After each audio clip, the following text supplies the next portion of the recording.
ভারতের পশ্চিমবঙ্গের মসজিদ, মাদ্রাসা, ঈদগাহ ও মাজারে বিতরণ করা হচ্ছে সরকারি সিল স্বাক্ষরবিহীন জরিপ ফর্ম।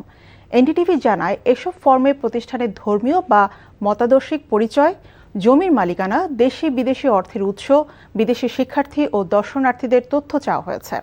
এছাড়া জানতে চাওয়া হয়েছে প্রতিষ্ঠানটির বিরুদ্ধে মামলা, এফআইআর ও চার্জশিট, আন্তর্জাতিক সীমান্ত থেকে দূরত্ব এবং প্রাক্তন শিক্ষার্থীদের রাজনৈতিক বা সাংগঠনিক সংশ্লিষ্টতার তথ্য।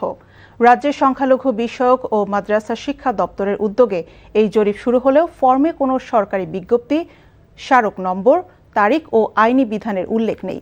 এ নিয়ে প্রশ্ন তুলেছে association for protection of civil rights, APCR. সংগঠনটি বলছে, সংবেদনশীল তথ্যের ক্ষেত্রে জরিপের আইনি ভিত্তি, উদ্দেশ্য ও কর্তৃপক্ষ সম্পর্কে স্বচ্ছতা প্রয়োজন।